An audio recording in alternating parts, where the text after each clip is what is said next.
Content over everything. So yeah, this Friday I went to the, the Hearts of Oak Freedom of Speech Association conference, the old Integrity movement, the spin-off from the UKIP. Yeah, I tried to get in there. As I've been banned from Facebook, I've been blocked from the majority of Tommy Robinson supporters on Twitter. Got banned. My first YouTube channel was banned. I seemed like the perfect guy to be there. They wouldn't let me in. They told me I needed to apply in the usual way. I asked them if I applied in the usual way, would I have got in? And they said, well, no, unlikely.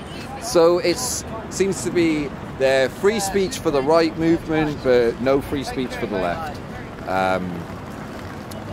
It was interesting that at one point they called the police on me for literally just standing in a public place and trying to talk to them honestly, without throwing insults.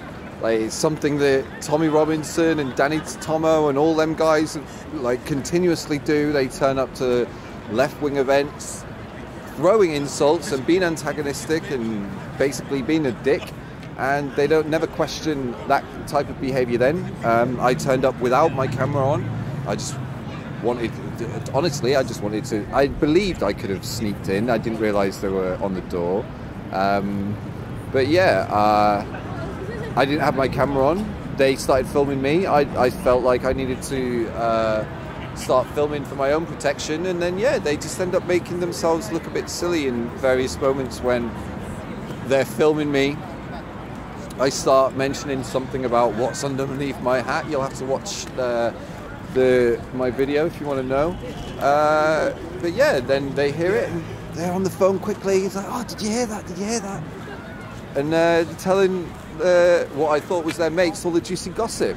And then I'm like, actually, who's she talking to? She's got a big smile on her face, like she's talking to her idol. And I'm like, are you talking to Tommy? And then she looks at me, like, angrily, as if, like, shit, you've got me. And then back to the admiration face again, as if, like, she's back to speaking to her idol. And then she's like, oh, okay, Tom. Bye, Tommy. And then puts the phone down. So earlier, like 10 minutes earlier, they were like, oh, Tommy doesn't care what you have to say. And 10 minutes later, he's just listening on the phone to what I'm saying outside the building. So yeah, it was interesting hour-long kind of footage that just shows the difference between the way I approach their protests and their events with good humour, smile on my face, friendly, not insulting, just there for honest dialogue, and how they do it. They are shoving cameras in people's faces before they even get permission to film. They're very rude, they're very abrasive, they're throwing insults, they're provoking situations to try and get them to the left to attack them, so then they can edit it and be like, oh, look at this aggressive lefty.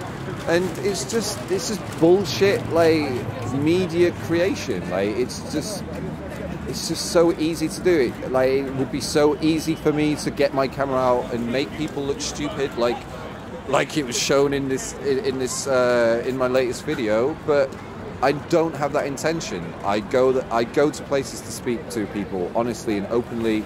If I do get my camera out, it's usually when someone else has got their camera out, or if I'm gonna have a chat with one of their like main influencers or figureheads. Or if I feel like my life might be, well, not my life, but like my safety might be in danger. But yeah, that's about it. Any questions? No? You feel safe with these things?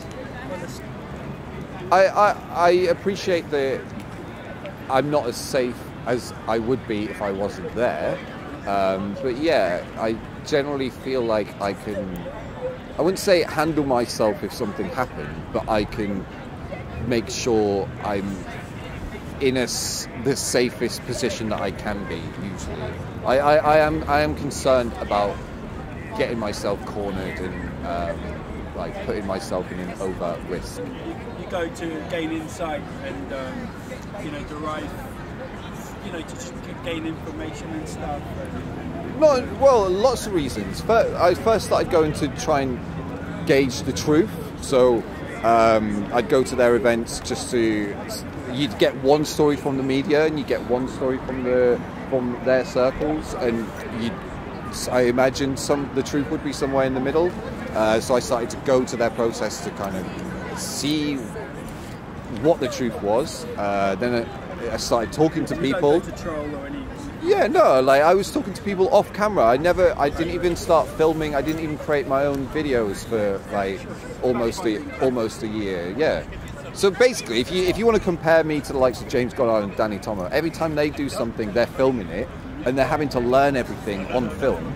I basically learned the best approach off camera, and I've gained lots of friends doing that, and some I've convinced to not be Tommy Robinson supporters anymore. Some I've not, but I would still class them as friends. And now I've got so many of these relationships that they're telling me things like where this meeting was. So, like, I think that is the best approach to fight fascism. I think these people within this movement are looking for a community, and they're willing to be a bit flaky with their beliefs, or go along with stuff that they've not thought about, if that's what the community is, just so that they can keep that sense of community and keep those relationships and those friends that they've gained from that community. And I've had that in various communities where you kind of don't want to go along with something, but yeah, the group, and it's so easy to do. But there's one thing going along with groupthink in something like, I don't know, you're on holiday with all your mates and you're the odd one out who doesn't want to do something, and there's another thing between all your mates in the far right and you're putting up hateful stickers, or you're going around like antagonizing like homeless Roma people like around the corner, or going around antagonizing people trying to worship in mosques or protest freely or whatever. Like, it just seems very an antagonistic way to kind of create content or have a discussion or dialogue of any type.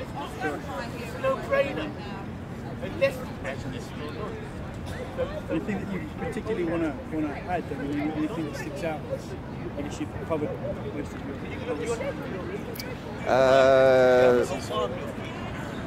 No, yeah, that's probably about it. I mean, check the video out. I think the video. The thing I'm happy about this video is it just shows.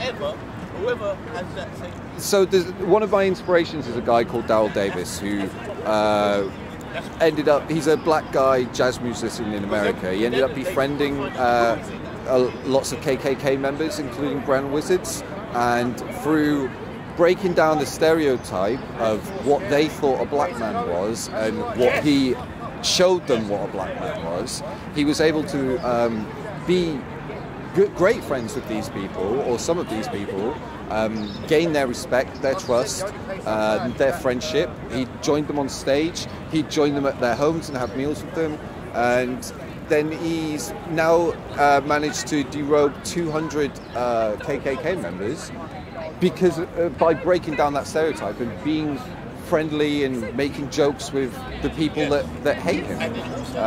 And I think that's what I mean, I know that's what I've done with a lot of people in the Tommy Robinson movement, because they've told me, they'll say, this is a lefty, but he's not like all the rest. But really, I am like all the rest. It's just there's a tiny amount of reactionary leftists, as there's a tiny amount of reactionary people on the far right who are just kind of at each other's heads. If we can break down that kind of every leftist is like that, or everyone on the right is like that, we can find that common ground, realise that, yeah, we have more in common with each other.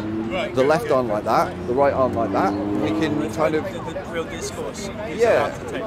Reach a consensus and learn from each other. Maybe I've got some things wrong, maybe they've got some things wrong, and we can kind of meet in a centrist position in the middle, and go from there. But when That's always my approach. what? And that's why I'm saying earlier about the free speech thing, you know, and censorship online. We'll get into that. They're basically going out to like. So are you saying you do this to so people let down their guard and maybe they're more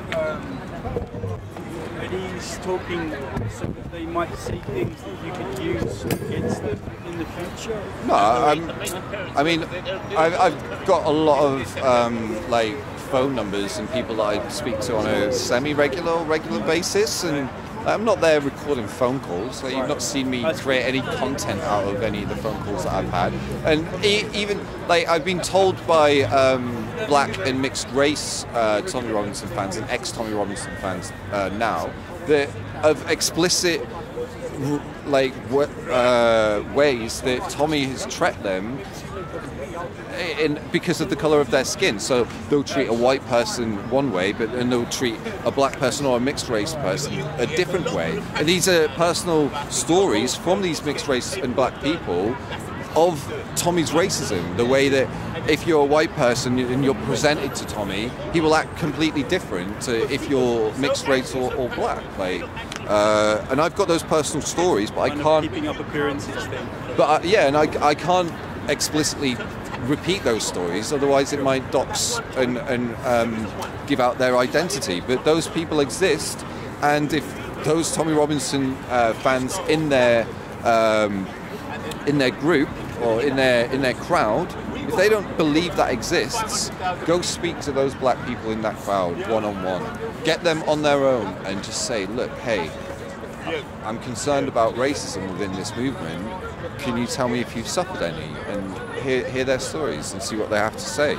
And do something about it. If your movement is not racist, do something about it. Because what I say, or what I believe, is that for the last year, that what I've been trying to warn everyone about is Tommy is far right, Tommy is a fascist, and he is a stepping stone into much worse far right and fascism, like Ralph's neo-reactionary ideology and his accelerationist ideas that are endorsed by terrorists like Brendan Tarrant. Ralph is explicitly endorsing violence. I've got a clip of him talking about assassinations on people like Tony Blair. I'm no fan of Tony Blair, but when we're talking about assassinating politicians, we've had that happen in recent years with Joe Cox. So it's something that we should all kind of stay away from, inciting violence and especially assassination of our MPs and public and political figures. So yeah, I've been warning the Tommy Robinson crowd that Ralph was in that movement for a year. Everyone ignored me. That told Danny Tomo to his face on camera, ignored. Told people like Glenn Saffer to his face on camera, ignored. All of a sudden, they recognise the problem, but it's too late because they've already got people like all the other influencers like Busker and even Sargon of Akkad using ethno-nationalist language in their argumentation when they're talking about demographics and they're concerned about the white population of Britain becoming the minority, which is never going to happen. It's just mad to think. That's a lot, yeah. That's what certainly people like Carl. I mean, not just on Friday. They weren't talking so much about the demographics thing. I think they were concerned. There was one guy that brought it up in the Q&A, and I mean, it wasn't really answered, honestly. But yeah, I get. I mean, a lot of people on the right, a lot of younger people as well, are seeing that. You know, you see comment streams now, trigonometry, for example, LBC, the Nigel Farage show, and everyone's just raiding the comment section, demographics, England for the English, and all this kind of stuff. And it is, there's quite a lot of targeting against young people and for young people. And when people like Sargon and Bakada and Tommy Robinson himself are using and promoting people like Martin Sellner and using their ethno-nationalist language, how can the Civnats fight off the Ethnats from a position of using their arguments? Like, Tommy Robinson used within this speech inside on Friday, he used the old white power OK symbol, which I've never seen him use before, so it's not a natural thing for him to do, to be speaking and doing that with his hand, but he was doing that high up, like explicitly, so he's obviously training himself to, like in the same way that American politicians will be stood there with their white power symbol like that. No one holds their hand like that on when they fold their hands. Like, it's an obvious dog whistle. I'm your guy. Like, I'm still a white nationalist.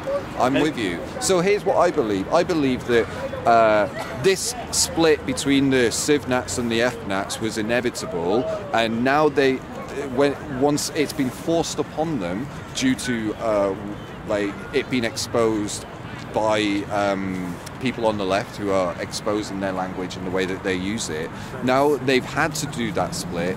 Tommy Robinson is now accepting that he is the gateway. He's the gateway to that further right fascism, and he's trying to be explicit with that by saying, "Hey, I'm with them. I can't come out and say it explicitly, but here's this white power symbol, just to let you know that I'm your guy." A lot of right-wingers, a lot of people are going to say, well, that's kind of a guilt by association kind of tactic, and that it's not necessarily a fair capitulation of their views, and you know, a lot of people use that a lot of comedy, and they'll say it's comedy certainly, and they know that it triggers the left like crazy when they do that kind of thing. And you saw this with the Trump movement and a lot of that white power, the hand gestures and so on. I mean, do you think that maybe there's a point to be made that guilt by association, kind of poisoning the well is... It's not guilt by association when he's using the language himself, and he's using racist language, and he's using explicit violent language himself. That's not guilt by association. It's not guilt by association when he is reading out an ethno-nationalist speech in Speaker's Corner on a principled free speech move. If I did that to a communist, it wouldn't be... people wouldn't see, oh, it's just in for free speech. He's just advocating free speech, promoting this guy who's been silenced. It would be, you're endorsing that communist. You're a communist. Yeah. And it would be, because I'm there, not wasting, but like using my own time to promote an idea that like I didn't need to do. I'm obviously endorsing that in some way. I'm not reading it out and saying, hey, this is where all the bits that I disagree with. Yeah. He's reading it out and he's getting cheers from his own fans saying, yeah, what about the Great Replacement? So like you don't think that, because what I've heard and from what I've seen as well, that the Great Replacement, that argument, and even in recent months, it has been bolstered somewhat by the numbers and the replacement rates for white English people, and the quickness that this might happen, I think is concerning to some people. We're talking about, I think, between 2060 and 2066.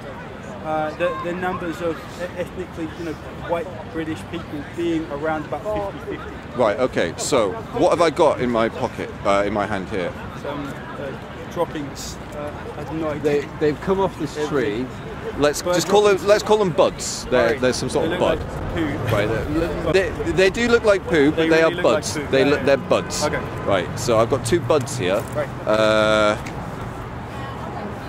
Now what's happened? It's some kind of bone. Is it a bone? It's a stick. It's a stick. Oh, it's a stick. Okay. Would you say that these two buds have been replaced by the stick? You just switched them out. Yeah, they've been replaced by this. Replaced, yeah. Sure. Yeah, you'd agree that's a replacement. Yeah. My palm had these in, and those have been replaced with the stick. So that's how replacement works, right? So let's say these are white people, these are black, this is a black person. So we could then say that the white people have been replaced by the black person. So what is actually happening in the UK is we've got the white people here, and we've just added a person who's non-white. That's not a replacement. That's an addition. Sure. So to call that out, like, there's no way anyone would ever say, "Oh, you've put this, you've put that stick there now, and now those have been replaced." No one would ever say that. It just doesn't make any logical sense. Right. So what is actually happening here is the white population has been increasing from census to census. Yeah, but in terms of absolute population numbers, in proportion, there is an issue here that you can't replace a percentage, though.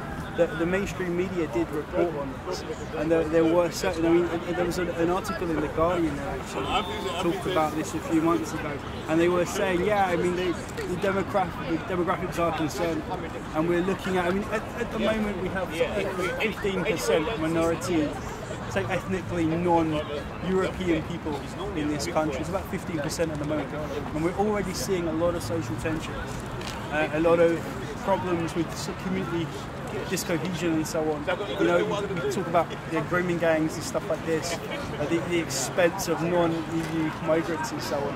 And with the fact that that might well be the case, that we will be hitting in about 2060, 50-50. So is that fair for the indigenous people, the English people who have a heritage beyond? Is it fair to the black people who have their family have been here for like 3-4 generations? Is it fair for them as well? Do they count, or do they not count? Do they count? Hold on. Do they count in the sense that these immigrants that are coming here now are going to replace these black British people or these Asian British people? Do they count? That's very important. Yeah, I think people who have been here for generations, black, Indian, and whatever, they have more of a right because they have been paying into the society. Yeah. Okay. And so on. They have much more of a right to benefit from the society, right? And so can I just stop here? So this thing that he brought up about 15 minutes ago, this groyping of people on the trigonometry show or LBC, basically changing any topic, getting into the conversation about something and then changing the topic to demographics. This is basically what he's doing because he is one. Listen. He is one of Ralph's soldiers who knows what groyping is, and he's come here to film this conversation about this Tommy Robinson event, and now he's groyping me, changing the topic onto demographics just because. Well, it's not a big issue. Why? So why is it a big issue? So you think?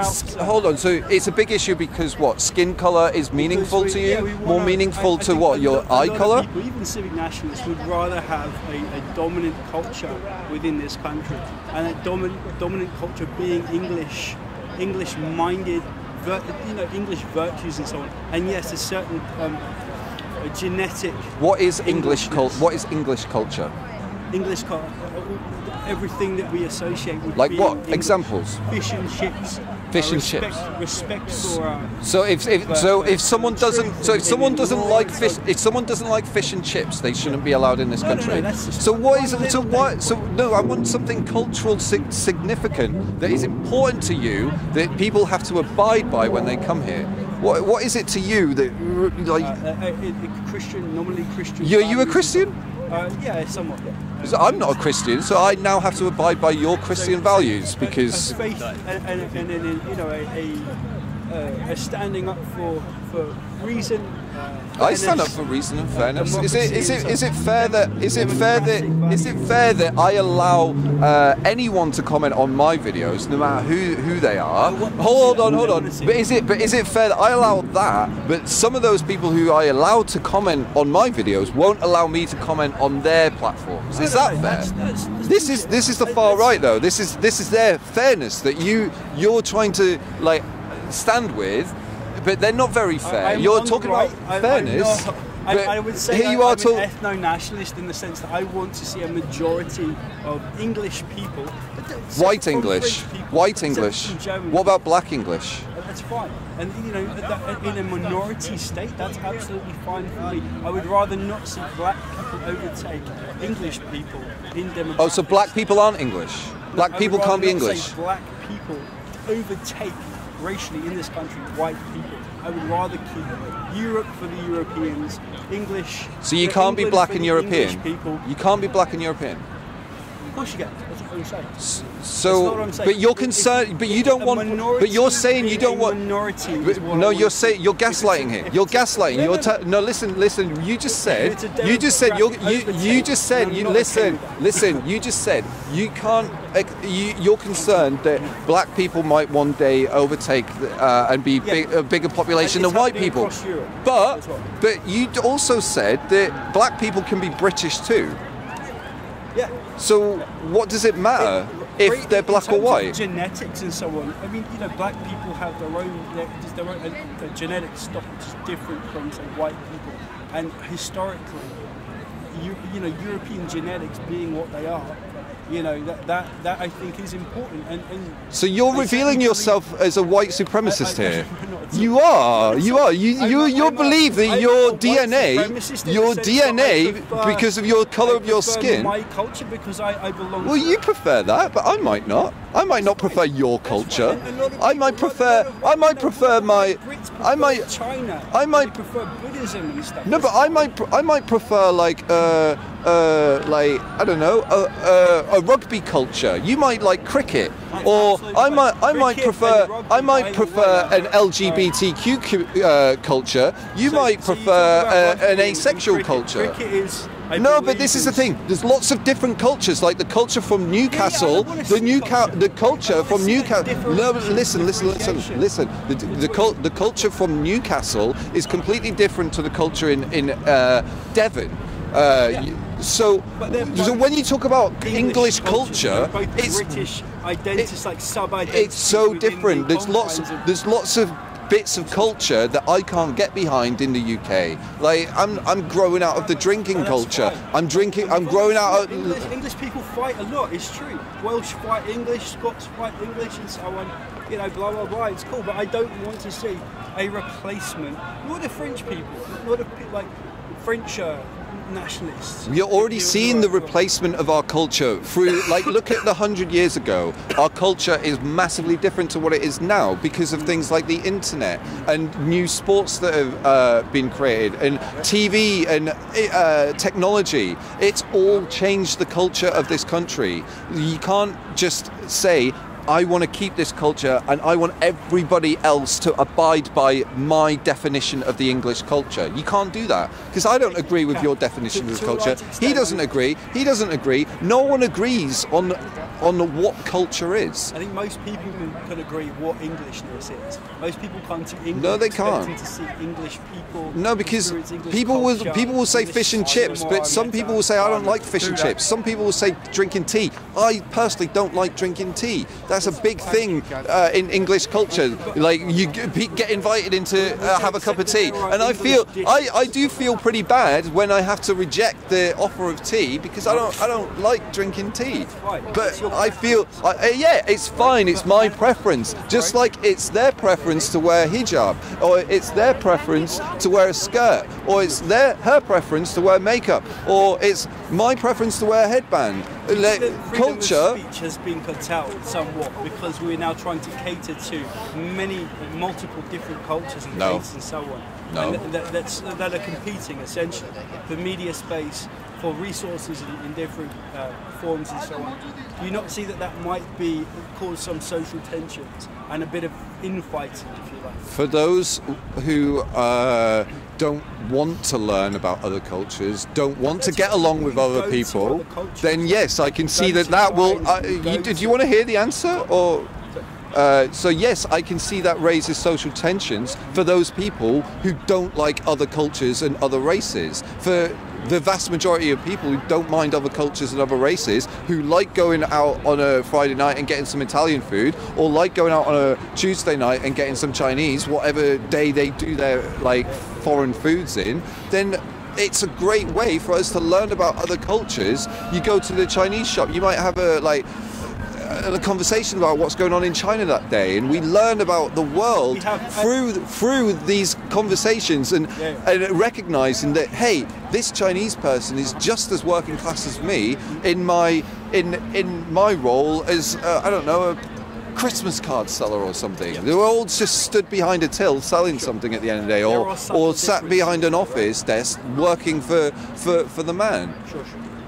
But you know, there are going to be subtle differences that you just can't get over, because you see this subtle difference as a threat to your what? Like, I see some of that as a threat. What? And I certainly. What are you threatened by? 50% within what I say 2060 or something. I would see some of that as a little threatening.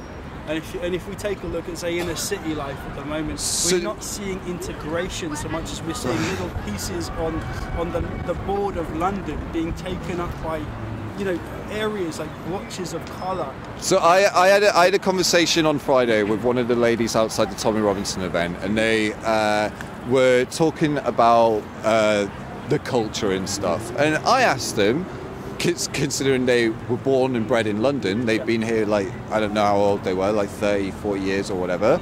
I asked them, hey, have you ever been to St James's Park and fed a squirrel with your hand? Like, literally, you can go up to St James's Park, get a nut, put it here, and the squirrel will climb your leg and take the nut out of your hand and eat it. I've been here 4 years. I know that. People have lived here all their lives. They don't know that. They love the Queen. They're all like, it's the London culture. Do you think though that but this is the thing. Most people will be able to get on more easily, or the easiest, with their own people, generally speaking, and that you'll have enough of that cultural. Do you find it hard to get? Do you find it hard to get on with people who are non-white? There are certainly friends of mine that I have no problem with, black, orange, turquoise, and stuff. But you found that you have a harder time getting on with non-white people in general. Sometimes, certainly, it's hard to make good friends with people who are so different from you. How are they so different? What's so different about them? Dietary requirements. Dietary requirements? Just let me finish. What? Religious beliefs upon how the family dynamic works. And so you have different religious beliefs to most of your friends. You do realise that. All your white friends, I imagine your religious beliefs are all massively different, right? I'm a Gnostic Christian, right? I'm a yeah. kind of cosmic Christian. Yeah. I take a lot of my ideas from paganism. Yeah. So how can you get along with those differences? But as soon as someone has a difference that is from another country, you're like, oh no. Sometimes why though? It's not hard for me. I hear you. I get that. I'm is this not some Muslims, for example, that don't take their religion so seriously, and that's a lot easier for me to form strong bonds with these people. And you really want to be friends with religious people? Is that it? I have friends who are atheists, and you know. Are you upset that you struggle to form good friendship with like religious people? Is that what it is? I form friendships with religious people. It's just that there's a point there from both sides where there's sometimes hurdles that you have to cross, and it can be difficult to cross. So if you have a very theological perspective on life, and you obey a certain Quranic dictats and so on that I can't really relate to, then that's a bit harder. Isn't that a problem? There's a certain intolerance in any religion at all. But you're being intolerant to people just based on the colour of their skin. I have ideas. No, you are. You're telling me that you find it difficult to relate to people based on the colour of their skin. I know, sometimes, yeah. Yeah. Sometimes. So that's a problem with you, surely. It's your intolerance, not a problem with the. It's not a problem with these immigrants. It's something that you need to look at yourself. What is it about me that makes me feel threatened by this person because they have a different colour skin? So why are you feeling threatened by people who are different? Because, again, as far as I can see now, the truth of demographic replacement in about 45 to 50 years, it worries me. It's concerning for our cities as well. No, but you're not answering the question. You're telling me that this. You're telling me that this replacement. But you're telling me this. You're telling me this replacement is happening. But you're not telling me what are the effects how it's going to affect you. So let's say white people are 50%. The other 50% are, I don't know, kicking white people around. Do you think every non-white person is going to collectively vote together against the non-whites? Is that what you're afraid of? I think that's already beginning to happen. I think people are splitting kind of down political lines by skin colour. And even that, by skin colour, so it's becoming a white versus non-white political spectrum. Is often dictated by culture and by race. Sometimes, and I think a lot of the time. So why is there tension building? And sure, you can look generally speaking across the races, and you'll find conservative people are predominantly white, and black people vote predominantly Labour. Muslims will vote predominantly Labour as well, and that can be for quite dishonest reasons. Not really. Muslims are generally conservative in view. They vote Labour. A lot of them do, but a lot of them do, but a lot of them still don't. You'll know why. No, but here you are generalising on like. No, but like, what about all those black people that vote for Conservatives, and what about all those Muslims that vote for Conservatives? You're gonna judge them. No, but you're exactly. Yeah. So you're going to let's say that you're right, and as a conservative that your position is right, you're going to punish those Muslims that are also conservatives because you're generalising, or all Muslims vote this way, or all black people vote this way. And so you're going to create policies. You're going to create policies based on this stereotype of all, which is then going to be very detrimental to everybody, especially those who agree with you. Generally speaking, I'm talking upwards of 60-70% of the time, you can see how people vote politically due to their religious outlook or due to their race. Right, I'm gonna have to end this now because I've got to go. But I just want to say one more thing. Like, this is how I'm trying to highlight how you and the rest of the so-called civnats are not well prepared to tackle the ethno-nationalism. Because here you are, listen. Please listen, and then you can say whatever you want because I've got to go. But you are literally using ethno-nationalist language with your argument here. So you can't claim that you're a civic nationalist when you care about skin colour and you're trying to base immigration policy on your fear of difference. Fear of difference is a characteristic of fascism, which you are displaying right now. And more of an interest in keeping my own ethnic stock a majority in this country. So can you accept? I'm happy for you to call me an ethno-nationalist. Okay. I have no problem with that at all. Okay. So can you stop referring to yourself as a civic nationalist then? I never really did. Cool. So at least we know that you are an ethno-nationalist. I'm certainly for the whole of the. I'm an ethno-nationalist. You are an ethno-nationalist. I'm an ethno-nationalist for Chinese people. You're an ethno-nationalist who understand culture. Who has literally just griped this conversation, which is what these people are trying to do with LBC, with the mainstream. They're trying to change. They're trying to change every topic that is being talked about on TV. They're trying to change it to demographics, using the word 14, which is inspired by Nazi Germany. That's absolutely fine. I think most people around the world will agree that there is an ethnic, genetic, ethnic basis to their cultures. I don't think people will agree. I don't think people will agree with that. So there's plenty of people who have been born from a young age in their host nation. So let's say a black family has moved to Ireland and they've had a kid there, and this black kid has grown up with an Irish accent. He's looking Irish, not looking Irish, but acting. Listen. He's acting Irish, and there's one specific thing that made the news where this kid was going to get deported because he wasn't an Irish citizen, but his friends in his school, in his class, were all so fucking upset that one of their close friends was getting kicked out of the country, that they all got behind him and fought for his right to be here, and they won the case. And this Irish black kid was so happy that all of his friends did this. It was such a moving thing. I cannot believe anyone would watch that news report without a tear shedding in their eye. But you'd have people like Ralph who would probably kicking himself, thinking that's a fucking loss for the white race there, allowing this black family to stay. There's mass immigration. It's called Ballsbridge in Ireland. Yeah, I'm Irish myself. Exactly. Yeah. Well, my Irish friends. So he's part of the problem. The Irish all happy days. They don't want to look like at this Ballsbridge. Now, of course, there are so many thousands. Carnage, that wasn't happening before immigrants went to Ireland. You can talk what you want this to, mate. That's the facts. Look, carnage is a war zone in Ireland. You're telling me that's from my Irish friend. I've got Irish family blood. So don't tell me it's all happy days. Look, people want Galway, Ballsbridge. Look, happy days, mass immigration. People didn't know how to fight in Ireland. They're proper staunch people. They can fight better than English. Yeah. So there were fights in Ireland. But they won't fight. They don't want all these mass people coming and fucking up their country. Irish people didn't fight each other before immigration. Are you mad? Well, that's not. Well, that's a straw man. I'm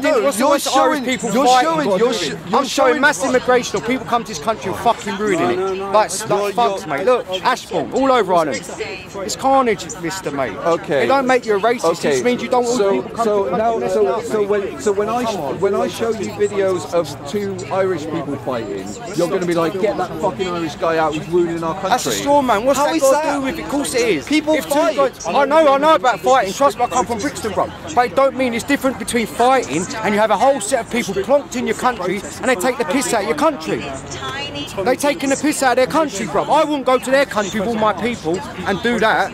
Football English fucks do because they're fucking brainless. But a decent human being would respect the man's country. They give him a house. Look, they give him a country. Give him a flipping look. Is that fair, mate? Come on. Do you think that if all the people who moved to Spain, do you think there's no white criminals there? They're all criminals. I'm about to cut so fucking come on, mate. Criminals move. You're straw man, mate. No, I'm not. Of course you are. You're criminals or the white people that's immigrated to Spain. If they've got to do with all these people that's been forced because there. You're trying to like think of something exceptional where anyone who comes here is not allowed to break the law, not allowed to fight. But if we go, but if white people go over there, I don't care if they're criminals or if they get up to nonsense. I never said that. No, but I never said that at all. What I'm saying is, let's get my point clear. This is Ireland. An Irish friend, a relative, has sent me this, and he's disgusted and hurt what's happening to his country. They're sitting there minding their business. Now they've got a group of whatever, black, white, it could be Polish geezers, this stuff. But a foreign nation of people coming to that country, but they're not all doing this shit. That. They're not all. I never said they're all doing that, but there's a group of doing it, and they're people who's running it should say they're taking a piss. Fuck them off. Yeah, those. Am I right? I won't go to another country. You say you're taking a piss fighting. Go. Give you a chance. You're an immigrant. You didn't want. You had nowhere to go. Hold on. Please don't. I can agree here. If you're going to talk about, hold on, listen. If you're going to talk about that specific person doing that, or that specific group who are all involved doing that, then yeah, fair enough. But as soon as you start saying all the Muslims because of that specific group, but this is what we're talking about. This is what we're talking about. Don't put in the same bit. Well, you're here in this conversation. Like, sorry to interrupt. Yeah. So anyway, I'm done with that. I'll let you finish. I'm sorry. Nice chatting. All right, peace out. I gotta go. Thank you. Cheers, man. Where's Leon? What do you want to say? Sorry, mate, I didn't want to get involved in it. Now, when he started going about Ireland, like it's all happy days, I thought, look at that movie, come on, that's what I wanted to do. know what I mean? I didn't, so I apologise, I didn't want to get involved. It was kind of good. No, I didn't want to, but it was like, you know what I mean? Oh, yeah. Going like it's all happy days and Ireland, not from the people I'm talking to. Take away everything from your humanity. Man, say it straight. Man, don't listen to BBC. Man, don't listen to ITV. Hello, thank you first to Leon and COE for giving me the opportunity to put my word out there. I don't want to do it, I've got a bad back, I've got bills to pay. This ain't really my forte. I'd rather come to Speaker's Corner and learn from people and just not get into arguments like a lot of people. But it's come to the point now where I'm here to talk about this man here. This is the man of the day. Fathers, men, brothers, uncles. That is a man, that's a father. He's prepared to go to jail for his son because he's not happy with the sexual education, the curriculum that's going to be brought into this September. I've got many files there and I will be doing a bigger video, but it's too cold, my back hurts. But this is the man. This is who you want to aspire to. This is a real man. You talk about, oh, if anyone troubles my children, anyone does this, I'm going to be there for them. We'll be there for them now because they're going to be teaching them sexually deviant, morally redundant, bankrupt.